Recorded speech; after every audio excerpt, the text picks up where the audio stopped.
இன்றைக்கி ஒரு சூப்பரான இன்ஃபர்மேஷனோட தான் வந்திருக்கேன். நிறைய பேர் என்கிட்ட கேட்குறது கல்ஃபில் ஜாப் சர்ச் எப்படி பண்ணுறது அப்படின்னு தான். அதுதான் உங்களுக்கு ஒரு குட்டியாக ஷார்ட்டாக காட்ட போகிறேன். ஸோ இன்றைக்கி நான் காட்ட போகிறது பார்த்தீங்கன்னா, நம்ம துபாயில் பார்த்தீங்கன்னா எப்படி ஸ்கூல் ஜாப் சர்ச் பண்ணுறது அப்படின்னு தான். ஸோ கூகுளில் போயிட்டு நார்மல் நீங்கள் ஸ்கூல் ஜாப் துபாய் அப்படின்னு போட்டிங்கன்னா இந்த மாதிரி நிறைய கெரியர்ஸில் ஆப்ஷன்ஸ் உங்களுக்கு கிடைக்கும். இது உங்களுக்கு சர்ச்சில் பத்தாது அப்படின்னா மறுபடியும் சிபிஎஸ்சி ஸ்கூல் ஜாப்ஸ் இன் துபாய்னு போட்டிங்கன்னா எக்கச்சக்கமான அவைலபிள் ஆப்ஷன் இருக்குது. எல்லாமே உங்களுக்கு காட்டும். எக்ஸாம்பிள் இப்போ நான் அமிட்டி ஸ்கூல் துபாய்க்குள்ளே போகிறேன். ஸோ இங்கே போனீங்க அப்படின்னா என்ன இப்போ கரண்ட்டாக வேக்கண்ட் இருக்குது, என்ன மாதிரிலாம் சிவிஸ் அப்டேட் பண்ணணும் அப்படின்னு எல்லாமே கிளியராக கொடுத்துருப்பாங்க. அந்த ப்ரொசீஜர் படி நீங்கள் ஃபாலோ பண்ணிங்க அப்படின்னா உங்களோட சிவி செலக்ட் ஆச்சுன்னா உங்களுக்கு கால் வரும். தென் அதுக்கப்புறம் அவங்க சொல்கிற ப்ரொசீஜர்ஸ் படி நீங்கள் ஃபாலோ பண்ணிங்க அப்படின்னா கண்டிப்பாக ஜாப் உங்களுக்கு தான். ஸோ மஸ்ட்டு உங்களுக்கு டீச்சிங் அப்படின்னா இங்கே பிஎட் கம்பல்சரியாக பண்ணியிருக்கணும்.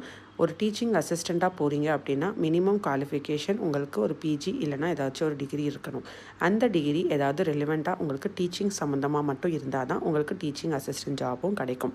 மெயினாக நீங்கள் சப்ஜெக்ட்ஸ் தான் ஃபோக்கஸ் பண்ணுறீங்க அப்படின்னா வித்தவுட் பிஎட் ஜாப் சர்ச் பண்ணுறது ரொம்ப டிஃபிகல்ட். ஸோ கண்டிப்பாக பிஎடெல்லாம் முடிச்சுட்டு அப்படி நீங்கள் சர்ச் பண்ணணுன்னா இந்த மாதிரி ஆப்ஷன்ஸை கண்டிப்பாக சர்ச் பண்ணுங்கள். ஜெம்ஸ் கேரியரில் எப்போவுமே ஓப்பனிங்ஸ் இருந்துக்கிட்டே இருக்கும். நீங்கள் ஒன்ஸ் லாகின் பண்ணி நீங்கள் அப்டேட் பண்ணிட்டு இருந்தீங்கன்னா என்ன மாதிரி ஓப்பனிங்லாம் வருது எல்லாமே உங்களுக்கு இமெயில் மூலமாக அவங்க நோட்டீஸ் பண்ணிக்கிட்டே இருப்பாங்க.